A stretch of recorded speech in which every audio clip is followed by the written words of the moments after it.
سەیرانگای شیروەنە و شایە یاری تەودوایان بۆنی تەخۆشاوەی بۆنی تەخۆشاوەی بۆنی تەخۆشە دەبا دەست بەزێر بێ سەوزە لە باگێر بێ لە شاری هەولێر بێ هەر دۆمەوێتۆ دەبا دەست بەزێر بێ سەوزە لە باگێر بێ لە شاری هەولێر بێ هەر دۆمەوێتۆ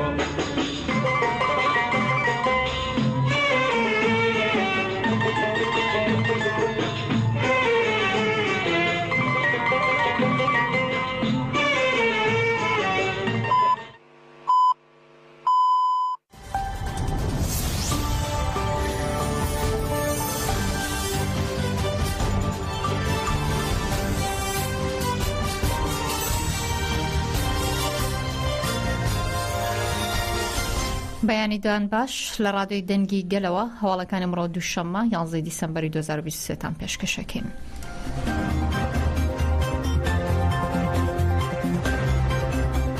کۆنگرەی نەتەوەی کوردستان کەنەکە بڵاوی کردوتەوە دەکرێت هەڵبژاردن وەرچەرخانێکی نوێ دروست بکە و وەڵامدەرەوەی هەموو پلان و بەرنامەکانی هەڵوەشانەوەی پەیوەندیەکانیش بێت دەژڵێ ڕووی قسەمان لە گەلی کووردە.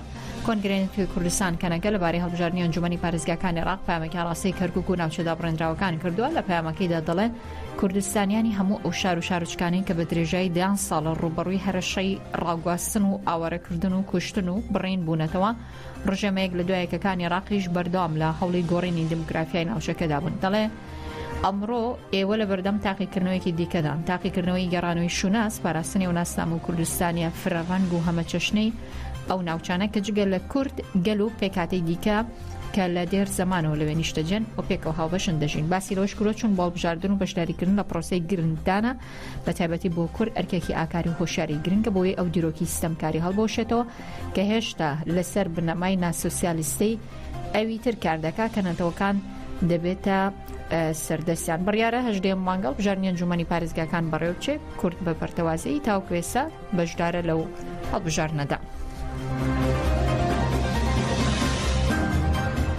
هێوارەی دوێنێ لە شاری کەرکووک مامۆستایانی ئاینی و بەشێک لە چالاکوانانی کۆمەڵگەی مەدەنی بە ناوی ئەنجومەنی پاڵپشتیکردن لە هەڵبژاردننی کەرکووک لە سنتەری ڕۆشنبیری شارەکە کۆنگرێکی ڕۆژنامەوانیان ئەنجامدا داوایان کرد کە گەلی کورد بۆ پاراستنی مافەکانیان دەنگ بە لیسە کوردەکان بدەن چونکە پێیان وایە هەڵبژاردنێکی چارەنووسسازە و پەیوەستە بە شوناسی شارەکەوە. بۆ پاڵپشتی لە هەڵبژاردننی ئەنجومەنی پارێزگای کەرکووک و پێمان وایە لە 18 ساڵی ڕابردوودا لە شاری کەرکووک قۆناغی وا هەستیاری بەخۆیەوە نەدیوە بۆیە بەشداری لە هەڵبژاردننی ئەمجارەی ئەنجومەنی پارێزگای کەرکووک جگەلەوەی هەڵبژاردنێکی دیموکراسیە بۆ ئێمەی کورد چارەنووس و چارەنووسسازە و پێیوەستە بە شوناسی شاری کەرکووکەوە. بۆیە زۆر بە پێویستی دەزانین لێرەوە داواکاری ئەم چینە ڕۆشنبیرە بگەینە بەرچاوی هاوڵاتیانی کوردی کەرکووک کە بریتین لەم خاڵانەی خوارەوە. یەک داوا لە هاوڵاتیانی کوردی شاری کەرکووک و دەوروبەری دەکەین بستنە سەر سندوقی دەنگدان و دەنگ بدەن بەو لایەنەی کە خۆیان پێیان باشە گرنگ ئەوەیە کە دەنگ بدەن. دوو داوا لە هاوڵاتیانی کوردی شاری کەرکووک دەکەین بچن کارتی دەنگدانیان بێننەوە لەبەرەوەی ڕێژەیەکی بەرچاوی کارتی دەنگدان لە بنکەکان ماون هاوڵاتیان نەیانێناوەتەوە. سێ دەبێت تاکی کورد لە گرنگی ئەم هەڵبژاردنە تێبگات کە چارەنووسسازە و هەر دەنگێک گزارش دەکات لە ئایندەی نتەوەکەمان لەم شارە. ئەمە جگەلەوەی دەنگدان مافێکی یاساییە و هەر یاساییە و هەر هاوڵاتیەک بۆی هەیە کە مافی دەنگدانی هەبێ لەم هەڵبژاردنەدا بەشداری بکات. چوار داوا لە هاوڵاتیان دەکەین کە نیشتەجێی شار و شارۆچکەکانی هەرێمی کوردستان و مافی دەنگدانیان هەیە لە شاری کەرکووک لە ڕۆژی دەنگدان بێنەوە بۆ کەرکووک و بەشداری بن لە پرۆسەی دەنگدان. پێنج نابێت لەژێر هیچ پاساوێک هەڵبژاردن دوا بخرێت و چونکە لە ئەنجام نەدانی هەڵبژاردن غەدرێکی گەورەیە لە نەتەوەی کورد و ئیستیغلالکردنی بارودۆخەکەیە لە بەرژەوەندی نەتەوەکانی تری کەرکووک. 6 لە پێناو داگیرنەکردنی ئەو گوندە کوردیانەی کە تەماسن لەگەڵ گوندە عەرەبیەکان با هەمومان بچین دەنگ بدەین. هەژدەیە مانگە هەڵبژاردننی ئەنجومەنی پارێزگاکان بەڕێوە دەچێت کورد بە پەرتەوازەی بەشداری هەڵبژاردنە دەکا. لەو بارەیەوە بەشێک لە جوتیاران و هاوڵاتیانی گوندی تۆپزاوە لە پارێزگای کەرکووک کە لەژێر هەڕەشەی تعریبدایە دەڵێن سوپایە هەر ڕۆژە و بە بیانوویەک زەویەکانیان داگیر دەکا. هیچ کەسێک نییە داکۆکیان لێ بکات. بە دەنگدانی ئەم جارە ڕێژەی کورد لەم شارە دیاری دەکرێت. ئەوەی مافی دەنگدانی هەیە با دەنگ بدا دژی تعریبکردن. خۆتان ئەزانن معلومە لای بەڕێستان کەوا ئێمە 12 ڕۆژی دەنگدانە لە پارێزگای کەرکووکەوە دوای 17 ساڵ لە نەهامەتی و ئەملاولا تازە ئێمە ئەمسان بەرەنگاری هەڵبژاردنەوە. گرنگی ئەم هەڵبژاردنە تایبەتە.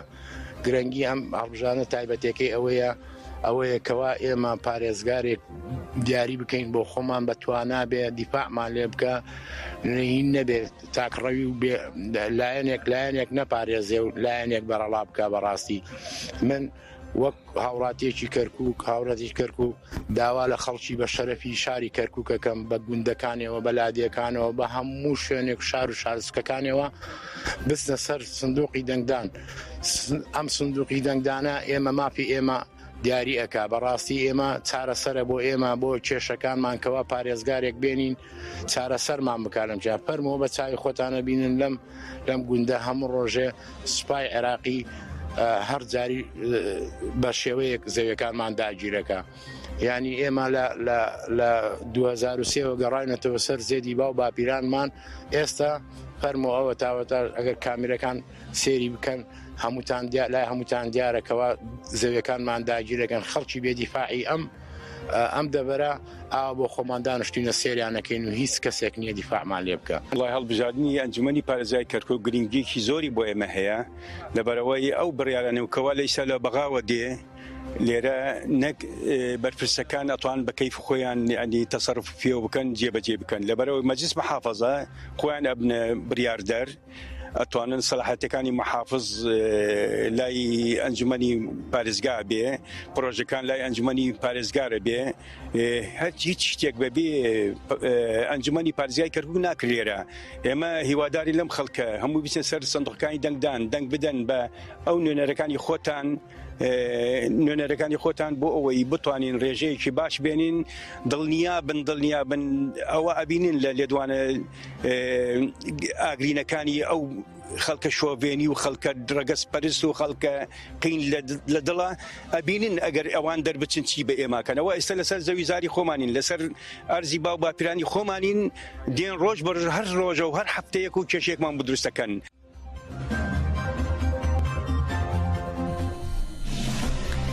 حکوومەتی کاربڕێکەری هەرێمی کوردستان موچەی 3 مانگی موچە خۆرانی هەرێمیان خواردووە. لە بەرامبەردا نزیکەی 3 مانگە مامۆستانی مێلاک و گرەبەست لە سنووری پارێزگای هەڵەبجە و سلێمانی و شارۆچکەی کوێی سەر بە پارێزگای هەولێر بایکۆتی ناوەندەکانی خوێندنیان کردووە.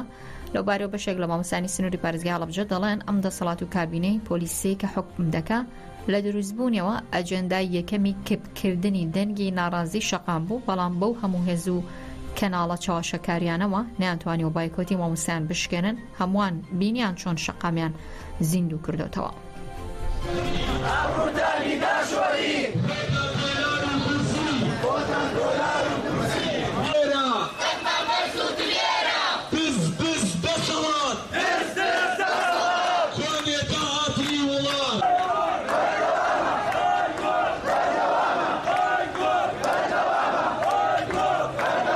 شان دیارێمە بۆ معاملەی خۆیان نەڕۆن بۆ پرسی گشتی ناڕۆن بۆ پرسی گشتی بچوونایە لە زۆوە بەدەستی پڕەگەڕانەوە. سەڵات بێ باکە بەس ئێمە بەڵێنێکمان داوە بە بەردەوامی خۆمان بێباکی ئەوان چۆک پێدادەین. گوزەرانی هەموو خەڵک خراپە موچە خراپە هەری ماوەسا خراپ نییە. هی هەموو موچە خۆران دۆخی هەموو چین و دێژەکان خراپە بە بۆنەی نەمان و دواکەوتنی موچەوە. پەیامان بۆم دەسەڵاتە ئەوەیە واز لە غروری خۆی بێنێ وە گرە و لەسەر ئەسپی تۆپی و نەکا و گرەوکردن لەسەرمان و بوونی ئەمە گرەوکردنە لەسەر ئەسپی تۆپی و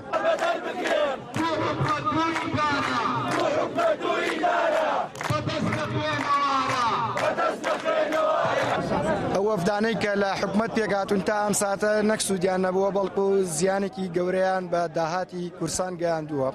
ئەمانە بۆ دەستکەوتی شخصیەچن، بۆ دەستکەوتی حیزبی و بنەماڵەیەچن، نەک بۆ دەستکەوتی ئەوەی کە خزمەت بە میلەت بکەن. دەوامین وە تا ئەم ساتە لە ماوەی 80 ڕۆژی ململانەی نێوان دەسەڵات و میلەتە میلەت براوە بۆ ئەوان بەو هەموو دەسەڵات و هێز و پارە و کەناڵە چاواشەکاریانەوە تا ئێستا ناتوانیوە بایکۆت بە ئێمە بشکێنن. خۆشبەختانە ئەم دەسەڵاتە پۆلیسیی لە ماوەی 1700 ڕۆژە کە ئەجێندای سەرەکی و یەکەمی ئەوە بوو شەقام کە بکات بینیمان شەقام چۆن زیینومان کردەوە لەلایەن مامۆستایانی ناڕازیەوە بە هەموو هێزەکانی دەسەڵاتەوە بە هەموو هێزە ئۆپۆزیسیۆنەکانەوە ناتوانن ئەم هێزە گەورەی شەقام بجوڵێنن وەک ئەوەی کە مامۆستایانی ناڕازی جوڵان. ئەو شاندانە شاندی کارتۆنین، هیچ دەسەڵاتێکیان پێ نییە. کەسی یەکەم کە خۆی بە خاوەنی ئەم وڵاتە زانەیە بێ بچێتەوە ئەبێ ڕاستگۆیانە مامەڵە لەگەڵ مامەڵەیەکی دروست لەگەڵ بەقایە بکە. نەوت و داهاتەکانی مەرجەکان تەسلیم کا بە ڕاستگۆیانە و کاتە بەقای شایستەدارایەکانە نێرێ. پێم وانە حکومەتی ناوەندژی خەڵکی موچەخۆر و هاوڵاتیانی هەرێمی کوردستان بێ، بەڵام دژی دەسەڵاتێکی دز و درۆزنە کە داهاتەکانە زێر ڕەقەمی ناواقعیەیە بە بەغا ئەوانیش شایستەدارایەکانی هەرێمی کوردستانە بڕن و دوجار خەڵکەکە باشەکەیە. بێدەنگی حکومەت ئەسڵەن حکومەتێکی کاربەڕێکەرە مافی نەماوە، بەڵام گرەوی تحملی مامەسای کردووە، بەڵام دڵنیابێ ئەم جارە حکومەت ناتوانێت و گرەوە لە خەڵکی هەرێمی کوردستان بەرێتەوە. مامەسایان و فەرمانبەران زۆر جدین تا گەشتن بە مافەکان بەردەوامە بین لە هەر ڕێکارێکە بیگرینە بەر.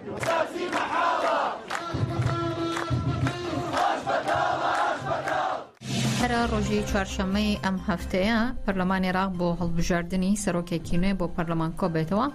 ئەمە لە کاتێکدا تا سەلانە سونەکان لەسەر دیاریکردنی کاندیدێک بۆ پۆستە ڕێک نەکەوتن. بە شوراگەاندنی پەرلەمانی عێراق کارنامەی دانیشتنی هەفتەی پەرلەمانی بڵاو کردوێتەوە، دەڵێ بە پێکارنامەکە کە ڕۆژی چوارشەممە سیانزەی ئەم مانگە دەکات پەرلەمانی عێراق کۆبوونەوەیەکی ناسایی ئەنجام دەدا. لە کۆبوونەوەکان دامانی پەرلەمان سەرۆکێکی نوێ بۆ پەرلەمان هەڵدەبژێرە. ئەمەژەی بۆشکرۆ بڕیارە کۆبوونەوەکە کاتژمێردووی پاشنەوەڕۆ بەڕێوە بچێت. ئەمە لە کاتێکدایە کە پێشتر محەممەد بەلدایی پەرلەمانتاری ئەوپەیمانی فەتەح ڕایگەیاندووە هێزە سونەکان هێشتا یەک هەنگاویان لەناو لە سەرداریکردنی کەساتێک بۆ پۆستە. هەر بۆیە ئێمە یەکێک لەو کاندیدانە هەڵدەبژێرین کە بە گونجاو دەزانین کە بە لە بەرچاوگرتنی ئەوەی ئەو پۆستە مڵکی هەمووی عێراقیەکانە نەک بۆ لایەنێکیان پێکاتێکی دیاریکراوە. لە 14 شوباتی ببورن لە 14 تشرینی دووەمی ئەم ساڵەوە دادگای باڵای فیدرالی ئەندامەتی محەممەد حەلبوسی سەرۆکی پەرلەمانی عێراقی لە پەرلەمان هەڵوەشاندەوە. ڕایگەیان بڕیاری کۆتایی و پێی سەموو دەسەڵاتەکان پێوی پابند بن. بەمەش ڕاستەخۆ حەلبوسی لە پۆستی سەرۆکی پەرلەمان عێراق دوورخراوەتەوە.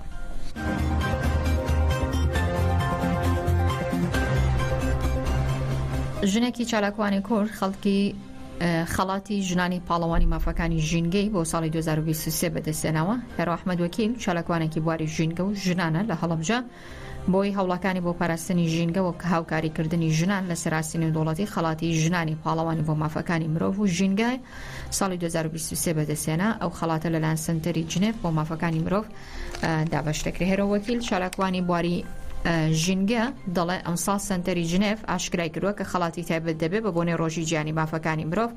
خەڵاتەکە دەدرێت بەو ژنانەی لە بواری ژینگە و مافی مرۆڤ کاریان کردووە بۆ مەرجانەی کە ڕێکخراوەکە داینابوو لە کار و چالاکیەکانی ئەم ژنە چالاکوانەدا هەبووە کە لە ڕابردوو تا ئێستا بەردەوامی کردوانە. خەڵاتەکانی سنتەری جنێف بۆ مافەکانی مرۆڤ ساڵانە لە ڕۆژی دەی کانونی یەکەمدا کاو کات ڕۆژی گیانی مافەکانی مرۆڤدا بەشدەکرێت. هەوڵێکە بۆ ڕێسەلان لە کار و ماندووبوونی و کەسانی کە لە بواری مافەکانی مرۆڤ تێدەکۆشن هانیان دەدا بۆ بەردەوام بوون. هێرۆ ئەحمەد وەکیل بۆ خۆی لەسەر هێڵی تەلەفۆن لەگەڵماندا دەمێ بۆ خۆی زیاتر باسیەم خەڵاتەکە بە چ پێوەرێکیش کە وەریگرتووە تا چەند ئەو کارانەی کە کردوێتی لە بواری ژینگا چی دەبێ. هێرۆخان سڵاوت لەبێ، سوپاس بۆی کە ئەمڕۆ میوانی ڕادیۆی دەنگی گەلی. زۆر سپاس بەینکان باش، زۆر سپاس بۆم دەرفەتەکە بە منتان بەختی. سپاس بۆ تۆ هێرۆخان. دەمەوێت سەرەتا پیرۆزبایی خەڵاتەکەت لێ بکەم. بۆ من دووجار دڵخۆشیە هەم ژنێکی کورد هەم ژنێکی خەڵکی شاری هەڵەبجەکە توانیوێتی خەڵاتێکی لەو جۆرە بەدەست بێنە. پێم خۆشە باسێکی خەڵاتەکەمان بۆ بکەی کەی وەری دەگری و بڕیارە خەڵاتەکە لەکوێ وەربگریت و ئەو ئیشانەی کە لە بواری ژینگەدا کردوتە چی بوون؟ سەرتا زۆر سپاسانەکەم. بەڵێ ئێمە تقریبا ماوەی سەمانگ لەمەوە پێش ینی خەریکی ئەم کارە بووین پێشتر جنێڤ لە وێبسایتی خوانەوە کە ئاگاداریان بڵاو کردێتەوە کە خەڵاتێکە درێ بۆ کەسانەی کە لە بواری مافەکانی مرۆڤ وە لە بواری ژنگەیە کاریان کردو هەستم کرد کە پێوەرەکانی لە مندا هەیە و ئەتوانم من ئەمە تەقدیم بکەم بۆیە من سیڤی خۆم بۆ بەڕێزیان نار و دواتر ئەو کار و چالاکانەی کە لە بواری ژنگەیە بە تایبەتی کردومە لە 2004ەوە تا ئێستا هەموو بە دیتێڵ و بەوێنەوە بۆ ناردم بۆیە خۆشبەختانە دواتر لە هەشتی ئەم مانگایە لە ڕێگەی ئۆنلاینەوە کاتی ئەلانیان کرد کە 4 ژن توانیان لەسەر تاسەری دنیا ئەم خەڵاتە بەرنەوە کە یەکێکیان من بووم بە خۆشحاڵەوە و ئێمە لە ئێستا لە ڕێگەی ئۆنلاینەوە ئاهەنگەکەمان کرد و ڕزلێنانەکان بە ئێمە بەخشی ئەمە تەنها ڕزلێنانێک نەبوو ئەوان دواتر لە داهاتووە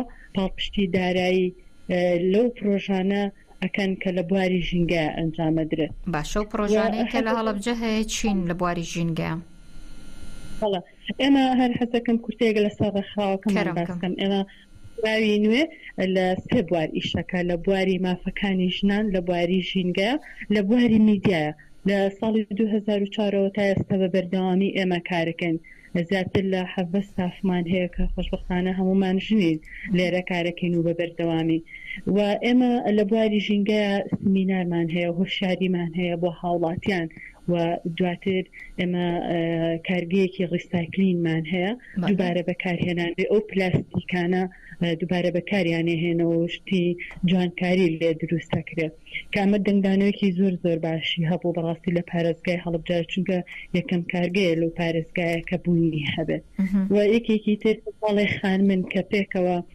هەڵساون دروستکردنی تورەکەی خام لە بری ئالاگە کە ئێمە ڕۆژانە سەردانی شوێنە گشتیەکانەکەین یاخود کە سیمینارمان هەبێت لە شوێنە گشتیەکانە ئەم تورەکانە تەوزیعکرێ بەسەر هاوڵاتیانە و هەدەفمان ئەوەی زۆرترین کەس ئەمە بەکاربێنێ لە بری ئەلاگە و لە بری ئەو شتانەی کە هەمویان مادەی خراپن و کیمیاوی و ئەم تورێکی خامەوەیە کە چەند جار تۆ ئەتوانی بەکاری بێنی ئەم تورەکی خامە بۆ بازارکردن و ئەوە مەبەستە لە بری بۆ بازارکردن لە بری ئەلاگە و پرۆژەیەکی ترمان ئەوەیە ئەوش هەر کۆمەڵی خانمی ترن کە ئیشی لەسەرەکەن ئەو جلە کۆنانەی کە بەکار هاتن دووبارە بەکاریانە هێنینەوە ئێمە شتی تری لێ دروستەکرێ ئیسفادەی لە شوێنێکی ترەوە ئیسفادەی لێ ئەەکەین و ئەمە ئەو چالاکیانەوێتتر جگەلەوەی کە ئێمە ساڵانە ناشنی نەمامان هەیەەوە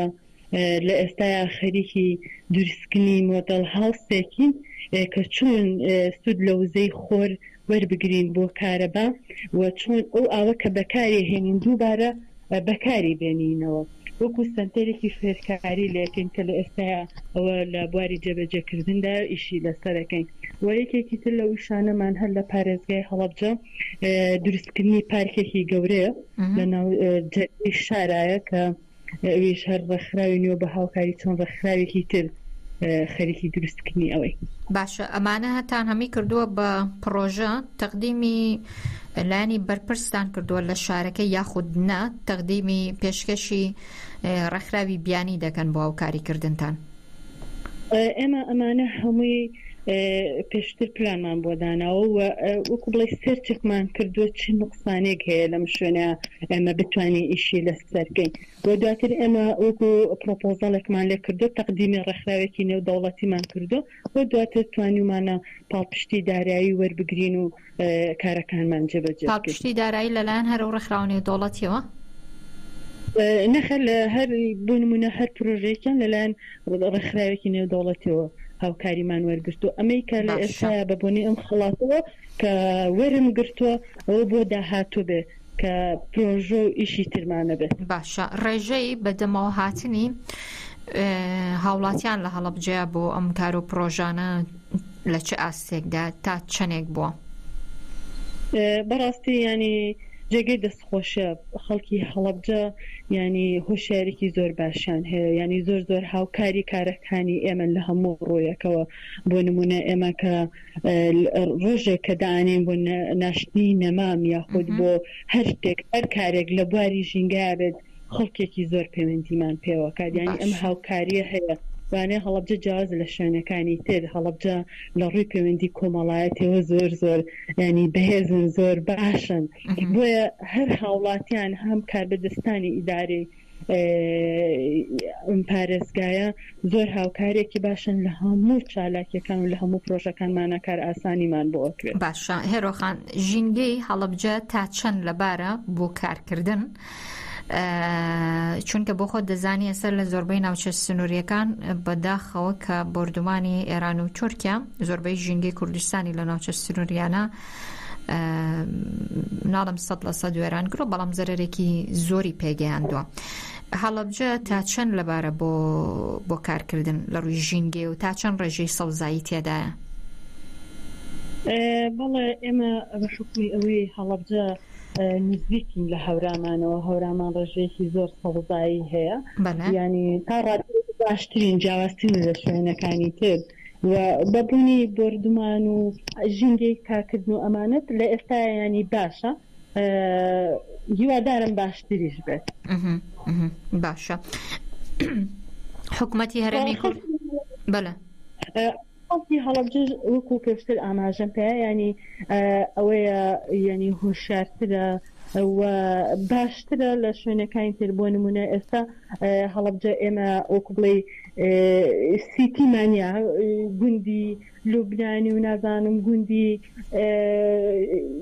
ئەمانە ئێمە لە هەڵەبجە ئەم شوێنەمانێ چونکە زۆر جار ئەو گوندانە کە دروست دەکرێن لەلایەن حکوومەت ڕێژەی سەوزایی زۆر کەمە ینی هەر جاری وایە هەر نیە خۆی ڕێژەیەکی ستاندارد ئەڵێ بێت هەر گوندێک کە دروستێکە یا هەر پرۆژەیە کە دروستێکە ئەوێ لە سەداستی سەوزایی بێت بەڵام بداخەوە ئەتوان شتیەوە هەر ناکرێ و هەر ناشبێت هەمووی ینی ئەکرێت بە ببینە و باڵەخانە و ئەم شتانە کارگەی گەورە بەڵام لە هەڵەبجە ئێمە ینی کارگەی گەورەمان نییە باڵەخانەمان نییە ئەو گوندانەمان نین کە دروست بکرێن ینی ئەمە زەمینەی خۆش کردومە زیاتر لە باری کردۆ بۆ کارکردن لە باری ژینگە. بەڵێ بۆ نمونە بۆیە ڕێژەی سەوزایی ینی باشترێکە لە چاو شوێنەکانی تر ینی ئێستا لە هەڵەبجە ئەگەر بێ سەردانێکی ئەو شارە بکەیت ینی زۆربەی ماڵەکانمان حەوشیان هەیە زۆربەی ماڵەکانمان سەوزایان هەیە وەلادێکانمان تا ڕادەیەک ینی ئاوەدانن ڕێژەی سەوزایان زیاترە. ئێوە ڕۆژانە کار دەکەن یاخود بە هەفتانە و مانگانە؟ نەخێر ئێمە ڕۆژانە کارەکەین یانی هەموو ڕۆژێک ئێمە ئۆفیسمان هەیە ئۆفیسەرێکیمان لە پارێزگای هەڵەبجە و هەموو ڕۆژێک تەواوی ستافەکە کارەکات و بۆ چالاکیمان هەیە بە بەردەوامی. بەڵێ هێرۆخان دنیایەک سوپاس جارێکی دیکە خەڵاتی بواری ژینگەت پیرۆز بێت بە هیوای ڕۆژێکی خۆش بۆ جەنابەت. سپاس بۆ ئێوەش زۆر سپاسمانەکەم.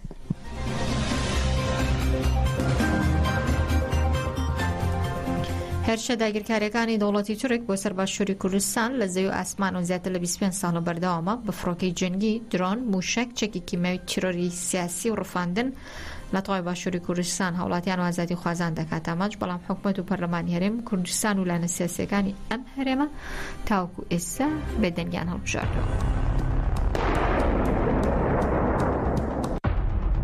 دەسەڵاتدارانی هەرێم بۆ ڕازیکردنی دڵی ئەردۆغان لە مەرگی هاوڵاتیانی بێدەنگە.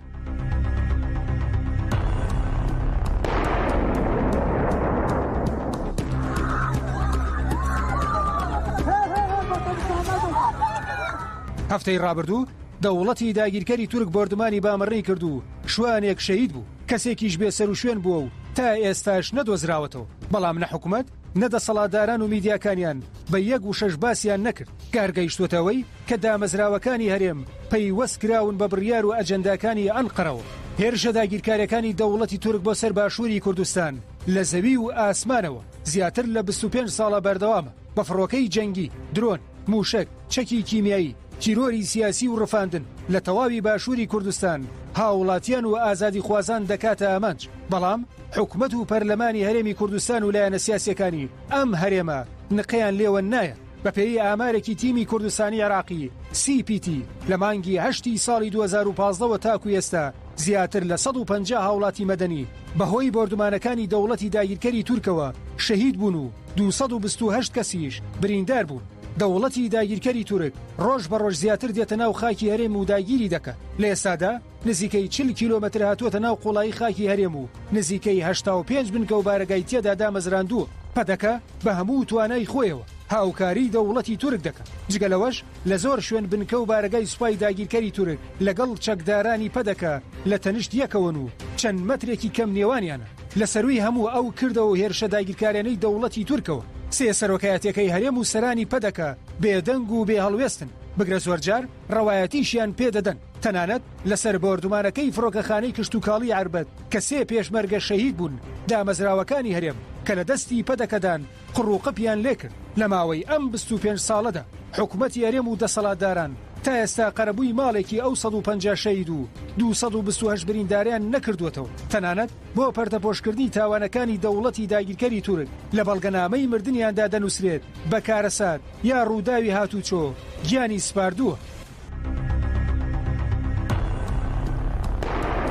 لە سەرەتای ئەم ساڵەوە تاوکەسە لە سنوورەکانی ڕۆژهەڵاتی کوردستان 26 منداڵ بۆی کاری کۆڵبەریەوە لەلایەن هێزە چەکدارەکانی ڕژێمی ئێران کوژراون و بریندار بوون. بە پێی ئامارەکانی میدیاکانی ڕۆژهەڵاتی کوردستان بۆی تەقەی هێزە چەکدارەکانی ڕژێمی ئێران ژمارەیەک منداڵی کۆڵبەر بریندار و کوژراون و دوایین کۆڵبەری منداڵ لە 2 ڕۆژی ڕابردوودا بریندار بوون. داشڵێ لە سنووری هەنگەژاڵی بانە ڕۆژهەڵاتی کوردستان منداڵێکی کۆڵبەر لە 2 ڕۆژی ڕابردوودا بەناوی بەهرام محەمەدی بە تەقەی زەمینیەکانی ڕژێمی ئێران بە سەختی بریندار بوو. شخراوەتەوە لە سەرەتای ئەم ساڵەوە تا ئێستا بە پێی ئامارەکان 25 منداڵی کۆڵبەر بە تەقەی هێزە چەکدارەکانی ڕژێمی ئێران بریندار بوون و منداڵێکی کۆڵبەریش کوژراوە. بمێنن بەخێر.